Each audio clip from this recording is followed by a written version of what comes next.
1968 a fait basculer en quelque sorte ma vie.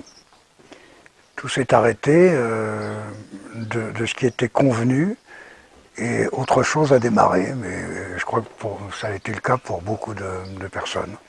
Voilà, ça m'a totalement motivé. Et j'avais un grand cousin, enfin le cousin de ma grand-mère qui était illusionniste. Je rêvais d'être un illusionniste, c'était un menteur quoi. Et puis il m'a déconseillé de faire ce métier-là. Je suis devenu autre chose, je suis devenu comédien.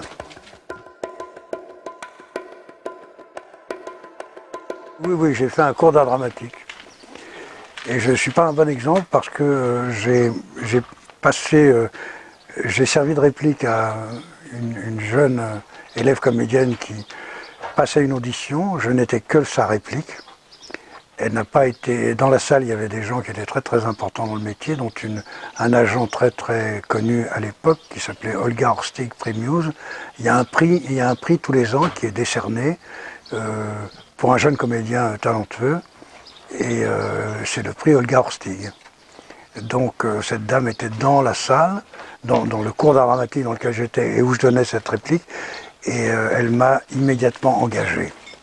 Mais elle n'a pas engagé la petite comédienne qui rêvait d'être engagée. Donc j'ai commencé à comprendre que c'est absolument et définitivement injuste.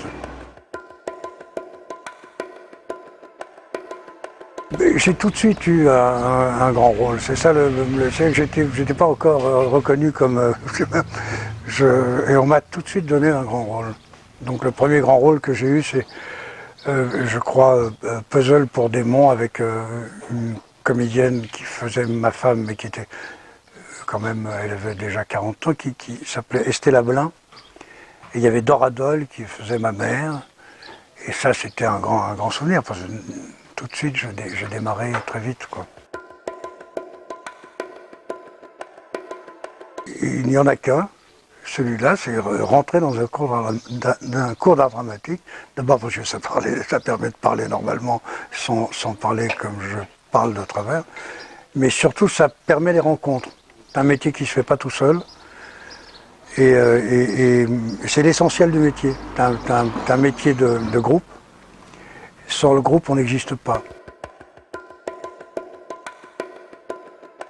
Il y a trois personnes qui m'ont motivé pour venir ici, et moi-même, parce que j'ai été un peu le voisin de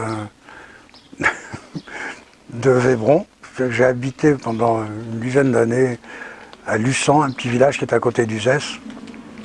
Et effectivement, quand je venais me promener, on venait de ce côté-là, quoi. On se baladait de ce côté-là.